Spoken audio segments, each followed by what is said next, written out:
So what's up guys, Greg here, and today I'm going to talk about Season 1, or most of Season 1, of a show I've been watching, Doom Patrol. Holy! I get the point! Don't you dare hurt them. They are quite doomed. So when I started watching this show a few days ago, and I had so much joy watching it. This is an incredible show. It's so interesting to me that other people are doing X-Men-esque stories and characters better than the Marvel properties themselves. So if you don't know anything about Doom Patrol, it's about a misfit band of people, some that have powers or are imbued with special gifts, and they're trying to become a team because their Professor X goes missing. The person they call the Chief goes missing.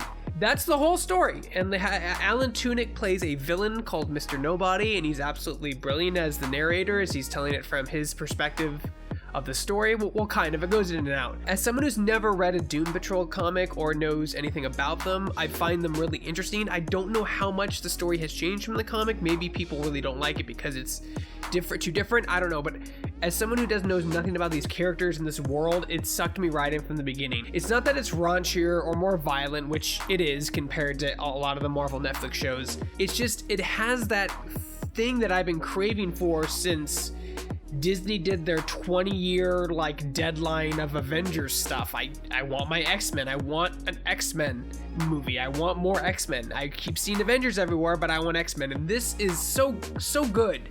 When it comes to it is an X-Men story. It's people with special powers living in a mansion run by a guy in a wheelchair called the Chief. It's quite literally X-Men down to its core. It's really actually quite hilarious. The thing that makes this show even more impressive is that they actually have Cyborg in the show. The Cyborg character, who's played by Jovan Wade, I believe, he's absolutely fantastic. He's a million times better than the Zack Snyder edition of Cyborg. The Snyder edition, the Snyder cut, I actually fell asleep watching it. There's a lot of reasons I like this show. The team dynamic, like I said before, it's very X-Men-y, but also the practicality of it. A lot of the costumes and effects, as many as they can do, are real. The robot character Cliff is actually played by Brendan Fraser, and he is actually in a suit. So it's kind of cool to see that, have all these characters being in costumes and using their abilities. Cyborg's in costume. I think he has his little eyeball light is CGI, but everything else about him is real. Like, he's actually wearing armor, which is great, and it adds another element of depth to the production value when you see that and you know that it's really there existing. Now, that's not to say that it doesn't have CGI effects. It has a ton of CGI effects, but when compared to Zack Snyder's Justice League, or even Zack Snyder's movies, the guy is way too dependent on CGI. The guy is just I have to have a green screen room where I could just his films are practically animated at this point.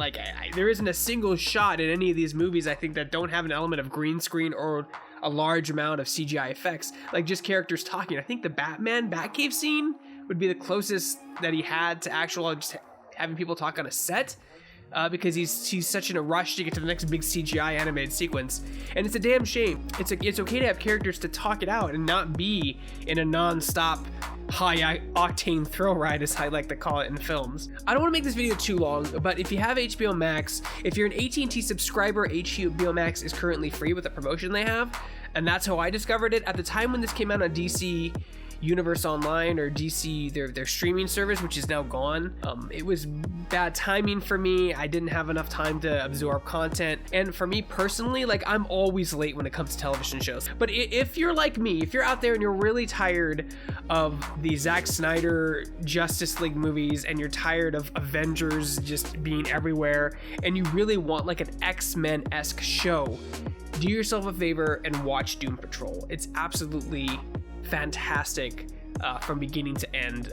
The characters are interesting, the visual effects are great, the story is intriguing, the team dynamic's great, and it's overall just a really well-written, well-rounded show. And they do things you wouldn't expect it to be shown. Again, this is going back to the on-demand streaming services. It doesn't have those same limitations as a regular network running TV show. I hate to compare it to this, but ABC, Agents of S.H.I.E.L.D., not only did they have a minuscule budget for what they had to do, so they could never do anything really cool or interesting or epic, but they also were tethered by the MCU, which means that they couldn't use any villains or heroes that Disney had any plans for 10 years, 5 years, 6 years down the line. So they were just pigeonholed into using, the leftovers that nobody wanted, which kind of sucked. I remember they had Ghost Rider on the show, and he had a lot of scrutiny because they didn't use the right one, and he wasn't casted well, or whatever. But I find that kind of interesting. They're good comparisons. There's interdimensional travel in this show, and they actually go to the places and you see them, which is kind of cool, because if this was like a network show, they would go into the place, right, and then come out and you wouldn't see it. They would just tell you about it, right? Or they would like cut to something else. So anyway, Doom Patrol is a great show, and me and my wife have been watching it every single day, trying to pace ourselves so we don't watch it all at once. It's hard because the episodes are so good. The characters are interesting, the story's interesting, everything about it's great. Like I said, if you're really itching for that X-Men feel, of like mutants and superpowers and like misfits basically, that don't really fit in, that have kind of wonky powers and sad backstories and interesting backstories, check out Doom Patrol. It's currently streamed on HBO Max. Check it out. And I think that's it. I think I can waste that. Yep, let's do that. And keep these under 10 minutes. It's probably for the best. Like, subscribe to my channel. I should just become a Minecraft. I should just dedicate this whole vlog section to Minecraft. I would be a billionaire. That's what I should do. Beautiful people, today we can breed any Minecraft YouTuber. Oh my god! And in order to breed YouTubers, we are going to